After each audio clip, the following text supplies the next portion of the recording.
जब कोई व्यक्ति अपने तर्क को मजबूत दिखाने के लिए गलत, भ्रमित करने वाले और भटकाने वाले तरीके अपनाता है, अपने तर्क को मजबूत दिखाने के लिए गलत तरीके अपनाता है, गलत लॉजिक देता है, तो उसी को लॉजिकल फैलेसी बोलते हैं। लॉजिकल फैलेसी आजकल सोशल मीडिया पर या पॉलिटिकल डिबेट्स में बहुत ज़्यादा देखने को मिलती हैं। तो एक होती है एड होमिनेम। एड होमिनेम का मतलब होता है इसमें व्यक्तिगत हमला करता है सामने वाला, किसी के विचारों का जवाब देने की बजाय उसके व्यक्तिगत या चरित्र पर हमला करना। जैसे मान लो एग्जाम्पल के तौर पे कोई बोलता है कि तुम क्या देशभक्ति सिखाओगे, तुम तो खुद स्कूल से भाग जाते थे। तो यहाँ पे बात चल रही थी देशभक्ति की, उसने बोला सीधे हमला हमारे ऊपर, उसने बोला कि तुम देशभक्ति क्या सिखाओगे, तुम खुद स्कूल से भाग जाते थे। उसने पर्सनल अटैक कर दिया, जबकि बात देशभक्ति की चल रही थी।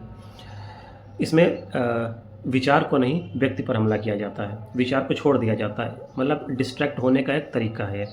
एक होता है स्ट्रामैन। स्ट्रामैन लॉजिकल फैलेसी में इसका मतलब होता है कि विकृत तर्क पर हमला, किसी के असली तर्क को तोड़ मरोड़ कर पेश करना और फिर उस पर हमला करना।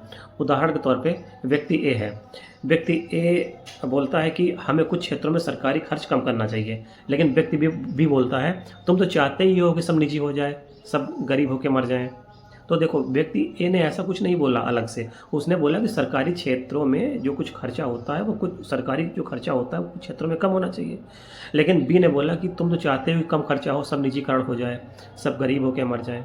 तो उसने बात को तोड़ मरोड़ दिया। तो इसी को बोलते हैं स्ट्रामैन, लॉजिकल फैलेसी। एक होता है अपील टू अथॉरिटी, अधिकार का सहारा। जब किसी प्रसिद्ध या शक्तिशाली व्यक्ति के कथन को बिना तर्क के सही मान लिया जाता है कि उन्होंने बोला तो सही ही बोला होगा। तो इस तरह की जो लॉजिकल फैलेसी होती है उसको बोलते हैं अपील टू अथॉरिटी। कि एक प्रसिद्ध व्यक्ति होना अलग बात है, सत्य होना अलग बात है। ज़रूरी नहीं कि जो व्यक्ति प्रसिद्ध है या किसी हायर अथॉरिटी है वो सही ही बोल रहा हो, दोनों अलग अलग चीज़ें हैं। इस चीज़ों का बहुत इस्तेमाल किया जाता है आजकल पॉलिटिकल डिबेट्स में देखने को मिलता है। एक होता है फॉल्स डिलेमा लॉजिकल फैलेसी। इसमें क्या होता है कि जब किसी जटिल मुद्दे को केवल दो विकल्पों में बांट दिया जाए, जबकि विकल्प और भी हो सकते हैं, तो उसको बोलते हैं फॉल्स डिलेमा। जैसे एक एग्जांपल है, या तो तुम मेरे दोस्त हो या मेरे दुश्मन हो। अरे ज़रूरी थोड़े ना है कि अगर आप मेरे दोस्त नहीं हैं तो ज़रूरी नहीं कि आप मेरे दुश्मन हैं। तो ये एक फॉल्स डिलेमा है। फिर इसके बाद आता है स्लिपरी स्लोप। स्लिपरी स्लोप इसमें माना जाता है कि मान लो अगर एक बच्चा है, आपने अगर बच्चों को मोबाइल दे दिए तो पढ़ाई नहीं करेंगे, फिर फेल हो जाएंगे, फिर सड़क पर आ जाएंगे, फिर भीख मांगेंगे। इस तरह के जो लॉजिक दिए जाते हैं उसको स्लिपरी स्लोप बोलते हैं। मतलब एक बार फिसल गए तो आप रुक नहीं पाएंगे। मोबाइल दे दिया हाथ में, पढ़ाई नहीं करेगा तो फेल हो जाएगा, फिर सड़क पे आ जाएगा, भीख मांगेगा। तो इस तरह की दूर की संभावना बताई जाती है।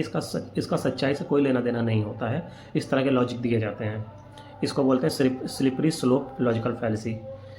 एक होता है सर्कुलर रीजनिंग। सर्कुलर रीजनिंग में घूम फिर कर वही बात करना होता है। जैसे एग्जाम्पल के तौर पे भगवान है क्योंकि किताब में लिखा है, और किताब सही है क्योंकि भगवान ने कहा है। तो घूम फिर के वही बात हो गई ना, भगवान है क्योंकि किताब में लिखा हुआ है, और किताब सही है क्योंकि भगवान ने कहा है।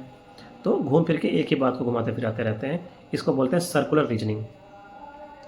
एक होता है पोस्ट होक एर्गो प्रॉप्टर हॉक। इसका मतलब होता है पहले हुआ इसलिए वजह वही है। उदाहरण देते हैं इसका, मैंने नींबू रखा और आज बारिश हो गई। इसका मतलब नींबू रखने से बारिश होती है। समझ रहे हैं इस लॉजिक को? तो ये होती है पोस्ट होक अर्गो प्रॉम्प्टर होक लॉजिकल फैलेसी। फिर एक होता है रेड हेरिंग। रेड हेरिंग का मतलब होता है ध्यान भटकाना। जब मुद्दे से ध्यान भटकाकर कोई और बात लाई जाए। जैसे उदाहरण के तौर पे हमें बेरोजगारी पर बात करनी चाहिए, लेकिन तुम ये बताओ कि पिछले साल किसने बिजली बिल नहीं भरा था। मतलब बात बेरोजगारी की चल रही है, लेकिन तुम ये बताओ कि पिछले साल किसने बिजली का बिल नहीं भरा था। तो बात को भटकाने के लिए अगर मैं आपसे बेरोजगारी की बात कर रहा हूँ तो आप हमसे पूछ रहे हो कि चलो बताओ तुम बिजली का बिल भरे थे पिछले साल के नहीं भरे थे। तो कोई उस चीज़ को लॉजिक नहीं है उस चीज़ का। इसको बोलते हैं रेड हेरिंग लॉजिकल फैलेसी। एक होता है फॉल्स एनालॉगी। फॉल्स एनालॉगी मतलब होती है झूठी तुलना। जब दो असमान चीज़ों की तुलना की जाए। उदाहरण के तौर पे अगर सऊदी अरब में कड़े कानून हैं तो भारत में भी वैसे ही कानून होने चाहिए, क्योंकि अब इस बात को कोई लॉजिक नहीं ना, सऊदी अरब की पॉलिटी अलग है, इंडिया की पॉलिटी अलग है, वहाँ की इकोनॉमी अलग है, यहाँ की इकोनॉमी अलग है, वहाँ की सोसाइटी अलग है, यहाँ की सोसाइटी अलग है। तो आप दोनों चीज़ों की तुलना एक साथ नहीं कर सकते हो। लेकिन जब इस तरह की चीज़ें होने लगती हैं तो इसको बोलते हैं फॉल्स एनालॉजी। और एक होता है बंडवागॉन फैलेसी। बंडवागॉन फैलेसी में क्या होता है, भीड़ के साथ चलना, किसी चीज़ को सिर्फ इसलिए सही मान लेना क्योंकि बहुत लोग उसको सही मानते हैं, सभी लोग ये सोचते हैं इसका मतलब ये सही है, इसको बोलते हैं बंडवागॉन फैलेसी। ठीक है।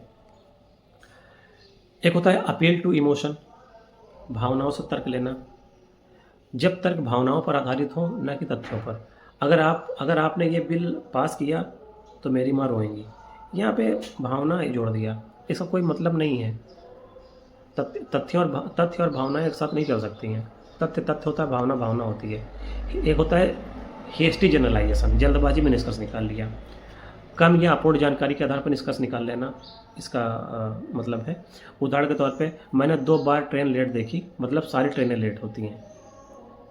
2 बार मैंने ट्रेन को देख लिया कि हाँ वो लेट आ रही हैं, तो इसका मतलब अब मेरे दिमाग में बन गया कि वो ट्रेन अब लेट ही आती हैं हमेशा। तो इस तरह के कुछ लॉजिकल फैलेसीज़ हैं जिनका आजकल डिबेट्स में बहुत ज़्यादा यूज हो रहा है।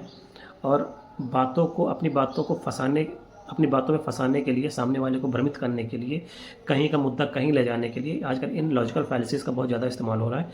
तो हम जब भी सामने वाले से बात करें तो देखें कि सामने वाला हमें किस लॉजिकल फैलेसी के तहत फंसाना चाह रहा है। अगर हम ये समझ गए तो उसको हम फंसाने ही नहीं देंगे और हम अपनी बात में जीत के रहेंगे। Thank you.